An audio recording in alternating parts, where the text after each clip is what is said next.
News channel पर जो भी वक्ता ने कहा वो उसकी अपनी राय है, जिसकी पुष्टि नेशन न्यूज इंडिया नहीं करता। धन्यवाद। नेशन न्यूज इंडिया चैनल में आपका हार्दिक स्वागत है। आज हम भारत की राजधानी दिल्ली के हम बात कर रहे हैं करोल बाग से। आज सावित्रीबाई फुले का जन्मदिन है। कुछ ही महिला जानती होंगी सावित्रीबाई फुले कौन है, और सावित्रीबाई फुले की जो कुर्बानियां हैं, अगर समस्त महिलाएं उनकी कुर्बानी के बारे में जानेंगी तो उनकी आंखों से गंगा बहेगी, उनकी आंखों से आंसू आएंगे कि उन्होंने किस तरीके से इस देश के लिए, इस देश की महिलाओं के लिए कुर्बानी दी। और कुर्बानी ही नहीं, दलित समाज के लिए नहीं, प्रति लड़ने की कम से कम कोशिश तो कर रही हैं। मिलता है नहीं मिलता है वो अलग बात है, लेकिन हर इंसान, एक महिलाएं कोशिश तो कर रही हैं और आगे बढ़ रही हैं और प्राप्त भी कर रही हैं। इससे क्या उनके लिए बाबा साहब को सौ बार नमन है, जिसकी वजह से आज हम यहाँ पर अपने अधिकारों की बात कर सकते हैं। बहुत बहुत अच्छी बात योगेश्वरी जी ने बहुत अच्छी बात बताई।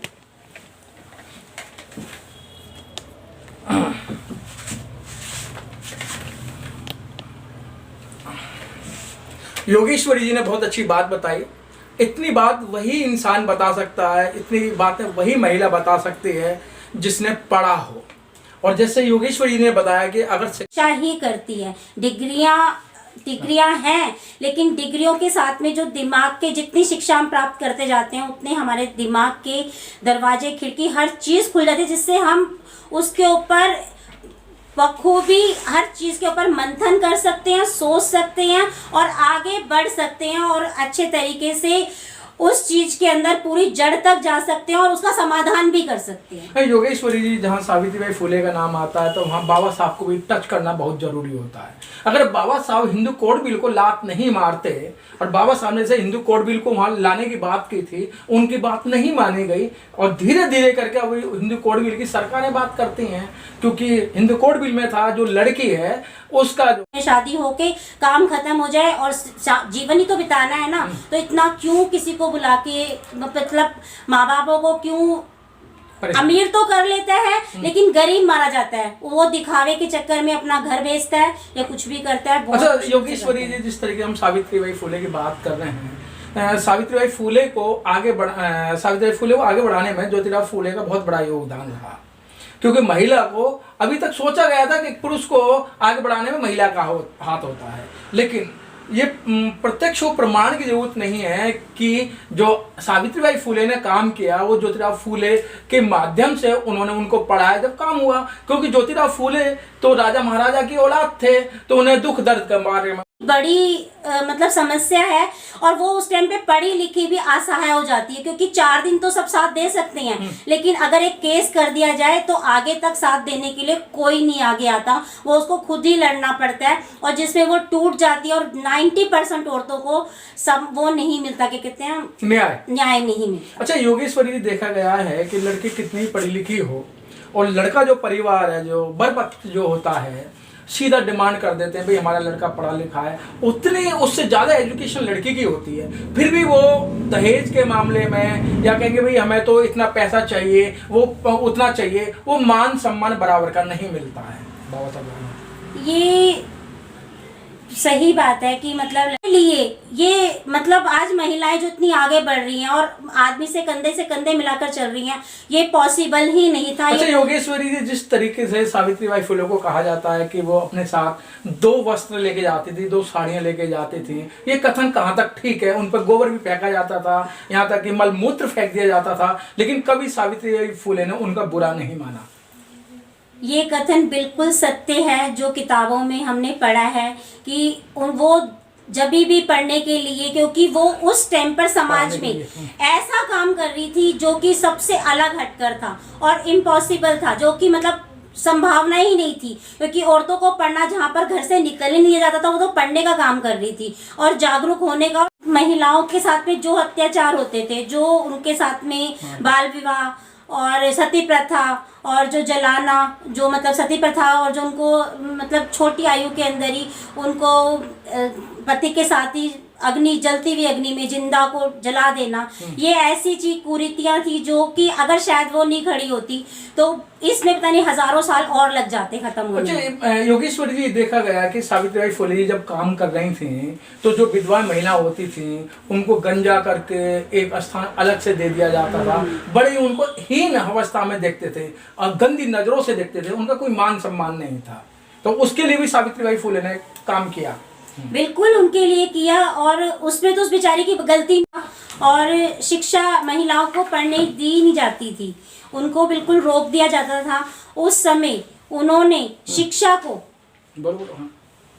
शिक्षा को माध्यम बनाकर, और उनके ज्योतिबाई फूले उनके हस्बैंड, और उन्होंने पूरा समाज के लिए जो महिलाओं को जगाने का काम किया है, शायद उस जैसी महिला ना हुई ना हो सकती हैं, हो सकती हैं, लेकिन इस समय अभी जागरूकता की बहुत ज़्यादा ज़रूरत है, और इसलिए समाज के अंदर वो पढ़ लिख कर अपने तो किसी कोने में बैठ के आंखों में आंसू बहा रही होती हैं कि जो उन्होंने कुर्बानी दी, अपने बच्चे नहीं देखे, उन्होंने अपने पति को नहीं देखा, और उस समाज के लिए आए दिन नंगे पैर, आए दिन 2-2 साड़ियां लेके महिला को पढ़ाने का काम किया। लेकिन आज जो वरीयता दी जाती है, सम्मान दिया जाता है, शिक्षा की जननी कौन है? सरस्वती। सरस्वती को मानते हैं ना, जो किताबों में पढ़ाया जाता है सरस्वती को पढ़ाया जाता है, लेकिन सरस्वती ने कोई, उसके पास कोई पीएचडी की डिग्री नहीं थी, ना कोई पढ़ी लिखी थी। एक क्या कहते हैं, एक आडम्बर रच के सरस्वती को न कह दिया कि शिक्षा की जननी सरस्वती है। तो आप सावित्रीबाई फुले के बारे में क्या जानती हैं? सावित्रीबाई फुले अपने आप में एक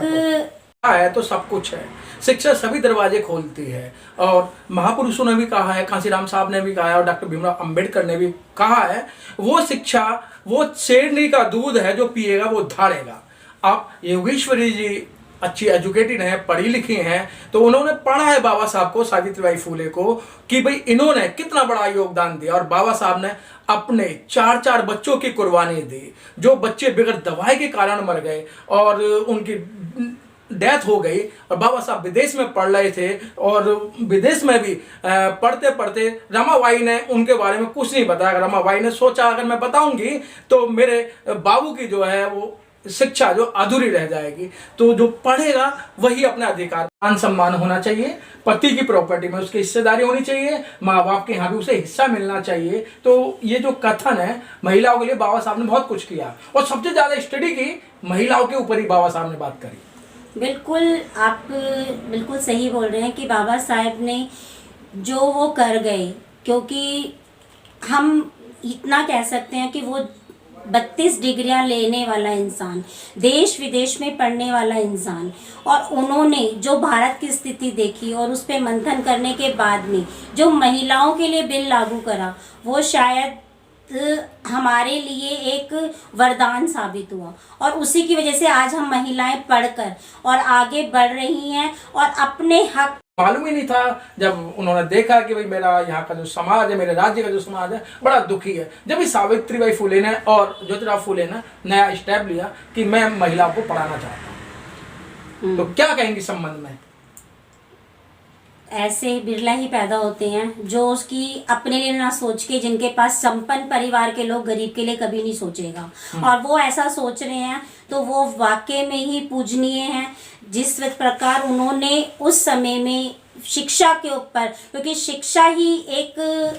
ऐसा कार्य माध्यम है जिसकी वजह से हम जिस भी चाहे चीज को हासिल कर सकते हैं, और एक वही दिमाग के खिड़की दरवाजे खोलने का कार्य। क्योंकि माँ बाप पूरी जिंदगी एक नॉर्मल परिवार के अंदर पूरी जिंदगी, जिस घर में बेटी पैदा होती है, पिताजी उस दिन से जोड़ना शुरू करते हैं और पूरी जिंदगी की जमा पूंजी उसकी शादी पर खर्च करते हैं, और उसके बाद भी लड़के वाले ये बोल देते हैं कि तू ला ही क्या है, तूने किया ही क्या है। ये तो उस बेटी के बाप से ही पूछा जा सकता है, वही बता सकते हैं कि क्या है और वो उसने कैसे कैसे किया है। इनकी संभावनाओं की इसकी कदर करनी चाहिए। ये बहुत बड़ी विडंबना है जो आज तक हम इस चीज़ से जूझ रहे हैं, और मैं तो यही एक मैसेज देना चाहती हूँ कि पढ़े लिखे होने के बाद में दहेज प्रथा तो बिल्कुल बिल्कुल हर हालत में एक कोर्ट मैरिज करनी चाहिए, जिसमें सिंपल शादी हो और सिर्फ मात्र 1000-2000 महिलाओं को सिर्फ भोग विलास के या पैरों की जूती समझा जाता है। बिल्कुल, ये आपने सही बोला है। आज पुरुष प्रधान समाज के अंदर ये बात बिल्कुल सत्य है कि हम पढ़ लिखने के बाद भी, क्योंकि मैं एक समाज सेविका हूँ और एक संस्था चलाती हूँ जिसके अंदर बहुत सारी औरतें पढ़ी लिखी आती हैं मेरे पास में, और वो ऐसी विडंबना से मतलब दुखी होती हैं कि क्योंकि घर के अंदर माँ की शादी के बाद में मम्मी पापा ये बोल देते हैं कि तेरा ससुराल ही तेरा घर है, और सास बोल देती है कि तू तो पराए घर से आई है इसलिए तेरा घर ही नहीं है, तू यहाँ से निकल। तो वो जाए तो जाए कहाँ? उसके लिए ये करवाने का, बच्चों को, महिलाओं को जागरूक करने का काम करने जा रही थी। तो उनके लिए वो 2 साड़ियाँ लेके जाती थी, क्योंकि उन पर गोबर फेंकना, कीचड़ फेंकना, पत्थर मारना, और वो उनको सहन करती हुई विद्यालय जाती थी और वहाँ पे अपने कपड़े बदलकर फिर दोबारा से वो वहाँ पे पढ़ाई करती थी। उनके लिए ये तो बहुत ही मुश्किल समय रहा होगा, सोचकर ही रोंगटे खड़े हो जाते हैं कि उन्होंने वो कैसे सहा होगा। ये तो बहुत ही मतलब दर्दनाक बात थी, और हमें आज की महिलाओं को ये समझना चाहिए, सोचना चाहिए कि उनकी कुर्बानी बेकार ना जाए और हम उसी परंपरा को आगे बढ़ाएं। उसी लिए मैं छोटे अच्छा सावित्री, योगेश्वरी जी, पहले से भी और आज भी कहीं कहीं देखा जाता है थी जिसने अपने पति का नाम नहीं पता, शक्ल नहीं पता, शादी कर दी और पति कहीं पर और मर गया और बच्ची वो वहां पर है, और उस कंडीशन के अंदर उसको कहते थे कि तुम अपना विधवा हो गई। उसने तो पति की शक्ल भी नहीं देखी थी, और विधवा क्या शब्द होता है उनको तो जानती भी नहीं थी, और उसको बेकार के अंदर समाज की कुरीतियों के कारण उनको जो सहना पड़ता था वो बहुत ही असहनीय था। वो गंजा करके एक टाइम के रोटी खाना, सुबह जल्दी उठना और रात को जल्दी सोना, वो अच्छे कपड़े नहीं पहन सकती थी, वाइट कपड़े को अलावा कुछ और देख नहीं सकती थी, किसी की तरफ सोच नहीं सकती थी, और सबसे बड़ी बात कि जो उनको गंजा करके जला, उसमें क्या गलतियाँ थी उनकी, मुझे तो यही समझ में था। अगर सावित्री बाई फुले नहीं होती तो शायद हमारा स्टार्ट बोलो वहीं से। अच्छा, जिस तरीके से सावित्रीबाई फुले को कहा जाता है कि सावित्रीबाई के अल्प आयु में, कम उम्र में शादी हो गई थी, और ज्योतिराव फुले जो 13 वर्ष के थे, तो उस समय तो लड़कियां इतना अपने बारे में जानती भी नहीं थी और न ही कुछ इस तरीके के शादी का माहौल उन्हें पता था, नहीं जानती थी। लेकिन ज्योतिबाई फुले जो उनके पति थे, उनको पता था कि महिलाओं का जागना, महिलाओं को पढ़ना, शिक्षित करना कितना ज़्यादा ज़रूरी है, क्योंकि उस टाइम पे समाज बहुत पिछड़ा हुआ था, और पिछड़ने के कारण आज तक शायद पढ़ने के बाद भी हम पिछड़े हुए ही हैं, क्योंकि उस टाइम पे जो सिचुएशन थी वो तो बहुत ही बेकार थी। और समाज के लिए नहीं, समस्त भारतवर्ष की महिलाओं के लिए उन्होंने कुर्बानी दी। हमारे बीच में समाज सेविका, ये अपने नाम के मोहताज नहीं है, बहुत बड़े पैमाने पर समाज का काम करते हैं। और एक विशेषता और भी है इनके अंदर कि जिस समाज का काम करती हैं, दलित समाज से आती हैं, लेकिन हैंडीकैप्ड होने के बावजूद भी समाज के काम को, महिलाओं के काम को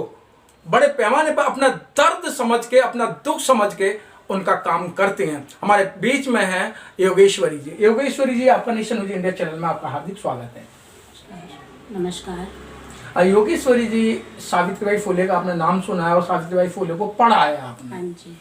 अगर आज सावित्रीबाई फुले जी यहाँ होती हैं, बहुत अच्छी बात है। योगेश्वरी ने बताया है कि शिक्षा ही बहुत जरूरी है, और संविधान की चलते चलते संविधान की भी बात कह दी,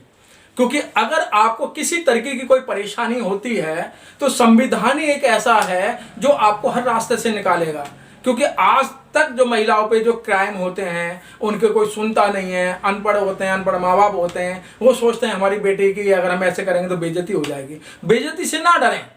क्योंकि आप संविधान पढ़ेंगे तो आप पर कोई भी किसी भी तरीके से आप पे कोई उंगली नहीं उठा सकता है। अगर उंगली उठाई जाएगी तो जो संविधान है, जो उसके अंदर कानून है, उसके तहत आपको जेल भी जाना पड़ सकता है, आपको फांसी भी हो सकती है। तो इसलिए आपके परिवार के अंदर, आपके घर के अंदर संविधान की भी किताब होनी बहुत जरूरी है। योगेश्वरी जी, अंत में चलते चलते अब महिलाओं को, अपनी जैसी जो युवा है, पढ़ी लिखी महिलाएं, उनको क्या संदेश देना चाहती हैं? 12 साल के फूलों को पढ़े। महिलाओं के लिए एक ही संदेश है, अगर उन्हें अपने आप को साबित करना है समाज के अंदर, तो बार बार सावित्रीबाई फुले की कहानियों को पढ़ें, उनकी किताबों को पढ़ें, उनके बलिदान को पढ़ें, और उसके बाद में संविधान जो है हमारे संविधान के बारे में जाने, पहचाने, और उसके बाद में अपने लिए जीवन के लिए नए रास्ते, अपने अधिकारों को जाने और अपने जीवन को बेहतर बनाए। Press the bell icon on the YouTube app and never miss another update.